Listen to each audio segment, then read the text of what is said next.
Hello everyone, this is Neeraj talks. Welcome back to our channel. ఈరోజు గుండె నిండా గుడిగంటల serial గురించి మాట్లాడుకుందాం. ఈరోజు ఎపిసోడ్ చాలా బాగుందండి. సో స్కిప్ చేయకుండా చూడండి. అలాగే ఫస్ట్ టైం ఎవరైతే చూస్తున్నారో ప్లీజ్ సబ్స్క్రైబ్ చేసుకోవడం మర్చిపోవద్దు. ఇప్పుడు వీడియోలోకి వెళ్ళిపోదాం. చూడు శృతి, మన వల్ల ఇంకా గొడవలు కావడం నాకు ఇష్టం లేదు. అందుకే ఇక్కడితో మన ఫ్రెండ్షిప్ కట్ చేద్దాం అని అంటాడు రవి. అప్పుడు శృతి, ఒక ఆడపిల్ల ధైర్యం చేసి ఇంత చెప్తుందంటే నువ్వు ఎందుకు అర్థం చేసుకోవడం లేదు? అయినా ఇంత భయపడుతుంటే జీవితంలో నువ్వు అనుకున్నది ఏది సాధించలేవు. అయినా ఇందులో నీ ప్రమేయం లేదు. నాకు నేనుగా ప్రపోజ్ చేస్తున్నాను. ఐ లవ్ యూ రవి అని అంటుంది శృతి. అప్పుడు రవి, శృతి నేను చెప్పేది విను, మన పెళ్ళికి పెద్దవాళ్ళు ఒప్పుకోరు అని అంటాడు. అప్పుడు శృతి, పెళ్ళికి వాళ్ళని ఒప్పించి పెళ్లి చేసుకుందాంలే అని అంటుంది. అప్పుడే శృతి వాళ్ళ అమ్మ నాన్న అటుగా వస్తారు. వాళ్ళని చూసి చాలా కోపంతో అక్కడ నుండి వెళ్ళిపోతారు. తర్వాత చింటూ, అత్త, నేను అత్తని పిలవద్దా అని అంటాడు. రోహిణి కళ్ళలో నుండి నీళ్ళు వస్తాయి. పిలవద్దు అని చెప్పేస్తుంది. అప్పుడు చింటూ, ఎందుకు?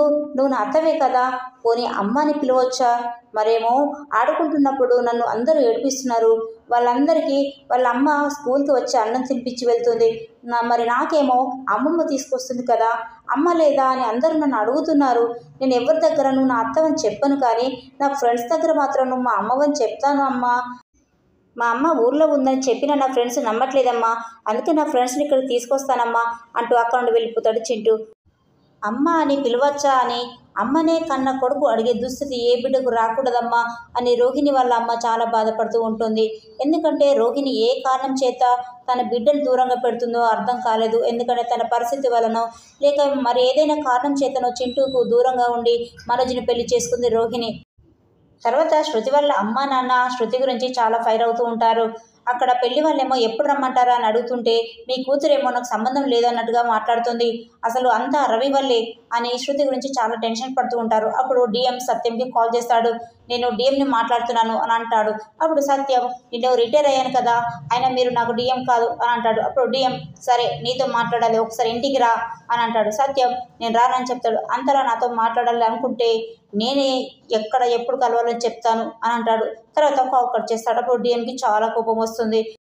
తర్వాత మీనా బాలుకి చేపలంటే ఇష్టమని మార్కెట్కి వెళ్ళి చేపలు తీసుకొస్తుంది. అప్పుడు చుట్టుపక్కల వారు, అదేంటి మీనా, ఆషాఢ మాసంలో అల్లుడు అత్త ఒకరు చూసుకోకూడదు కదా అని అంటారు. అప్పుడు మీనా, మా ఆయన ఇంట్లో ఉన్నంత వరకు మా అమ్మ బయటికి రాదులే అని అంటుంది. అప్పుడు వాళ్ళు అక్కడనైతే వెళ్ళిపోతారు. తర్వాత పార్వతి, ఏంటి అల్లుడింటికి వస్తున్నాడా అంటే అవును అంటుంది మీనా. అప్పుడు పార్వతి, ఆషాఢంలో నువ్వు అత్తగారింటి దగ్గర, అల్లుడు అత్తగారింటికి రాకూడదు అని అంటుంది మీనా.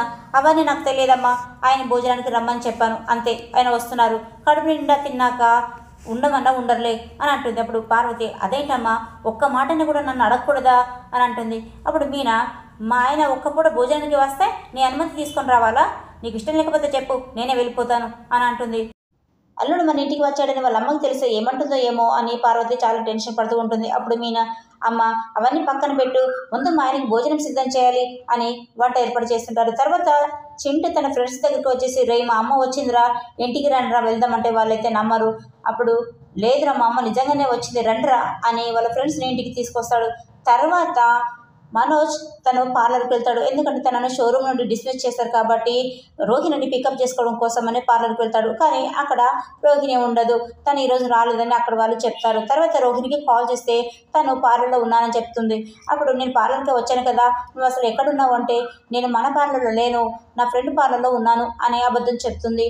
తర్వాత సరే నువ్వు అడ్రస్ లొకేషన్ పెట్టు, నేను వచ్చి పికప్ చేసుకుంటాను అని మనోజ్ అంటే, లేదండి నాకు లేట్ అవుతుంది, మీరు వెళ్ళండి, అయినా మీరు ఆఫీస్కి వెళ్ళలేదా, పార్లర్కి వచ్చారు అని అంటుంది రోహిణి. ఆయన ఏదో చిన్న సమస్యలే అంటాడు మనోజ్. తర్వాత రోహిణిని ఎలాగైనా వస్తాను కానీ మీరు ఇంటికి వెళ్ళండి అని కాల్ చేస్తుంది. తర్వాత అమ్మ నేను ఇంటికి వెళ్ళిపోతాను అని అంటుంది.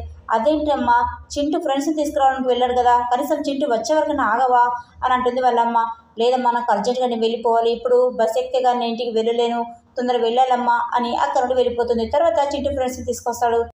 చింటూ ఎంతో సంతోషంతో ఇంటికి వస్తే వాళ్ళ అమ్మ కనిపించదు. అప్పుడు అమ్మమ్మ, అమ్మేది అంటే చింటూ, అర్జెంటుగా మీ అమ్మకు ఫోన్ వస్తే వెళ్ళిపోయింది నాన్న అంటుంది అమ్మమ్మ. అప్పుడు చింటూ, అదేంటి నా ఫ్రెండ్స్ని కలుస్తానని చెప్పింది కదా అని అంటాడు. చాలా బాధపడుతూ వాళ్ళ ఫ్రెండ్స్ దగ్గరికి వచ్చేసి, రే మా అమ్మ ఇప్పుడే వెళ్ళిపోయిందట్రా అని అంటాడు. అప్పుడు వాళ్ళేమో, ఎందుకురా, ఇన్నాళ్ళ తర్వాత వచ్చిన మీ అమ్మ నీకోసం కాసేపు కూడా ఆగలేదా అని అంటారు. చింటూ ఏడుస్తూ వెళ్ళిపోతాడు. అమ్మ ఉంటానని చెప్పింది కదా, కనీసం నాకు 5 నిమిషాలు కూడా ఉండలేకపోయిందా అని చాలా బాధపడుతుంటాడు. తర్వాత బాలు అత్తగారింటికి రానే వస్తాడు. అప్పుడు అందరూ తనకు ఎదురుగా వస్తారు. అప్పుడు బాలు మీనా చేసిన చేపల పులుసు వాసనకి వీధి అంతా గుమగుమలాడిపోతుంది. వాసన చూస్తుంటే నాకు చాలా బాగా ఆకలి వేస్తుంది అంటాడు బాలు. అప్పుడు మీనా ఇంకెందుకు ఆలస్యం, రండి లోపలికి అనగానే బాలు ఇంట్లోకి రాగానే పార్వతి బాగున్నారా బాబు అని ముఖం తిప్పుకొని మాట్లాడుతుంది. అప్పుడు ఆ బాలుకి ఏమీ అర్థం కాక నేను బాగానే ఉన్నాను కానీ మీరేంటి ముఖం తిప్పుకొని మాట్లాడుతున్నారు అని అంటాడు. ఎందుకంటే ఆషాఢ మాసం కాబట్టి అల్లుడు ముఖం అత్త చూడకూడదు అని అన్నారు కాబట్టి పార్వతి అలా అడుగుతుంది. తర్వాత బాలుని చేతులు కడుక్కోమని సుమతి శివ చెప్తారు. తను చేతులు కడుక్కోవడానికి అయితే వెళ్తాడు. తర్వాత పార్వతి ఏంటి మీనా, అత్త కూడలే కాదు అత్త అల్లుళ్ళు కూడా ముఖం చూపించుకోకూడదని నీకు తెలియదా, సరే అల్లుడికి భోజనం పెట్టు అని అంటుంది పార్వతి. తర్వాత బాలు భోజనానికి కూర్చుంటాడు. అప్పుడు శివని కూడా కూర్చోమని అంటాడు. శివ బాలు ఇద్దరు భోజనానికి కూర్చుంటారు. అప్పుడు మీనా వాళ్ళిద్దరికి చేపల పులుసుతో భోజనం వడ్డిస్తుంది. ఆకలితో ఉన్న బాలు గబగబా తినేస్తూ ఉంటాడు. అప్పుడు పార్వతి బాబు నువ్వు ఇక్కడికి వచ్చిన విషయం మీ అమ్మకు తెలుసా అంటే తెలియదండి మా అమ్మ పడుకుంది అని అంటాడు. అయ్యో మీ అమ్మకు తెలిస్తే ఏమంటుందో ఏమో అని చాలా టెన్షన్ పడుతూ ఉంటుంది పార్వతి.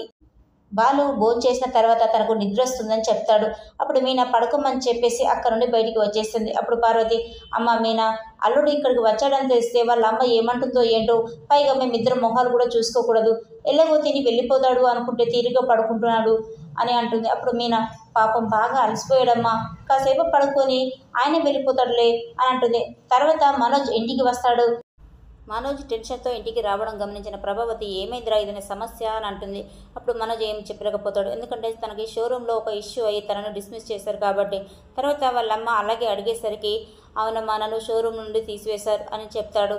మరి ఈ వీడియో మీకు ఎలా అనిపించిందో, మీకు నచ్చినట్లయితే ప్లీజ్ లైక్ అండ్ సబ్స్క్రైబ్ చేసుకోవడం మర్చిపోద్దు. Thanks for watching.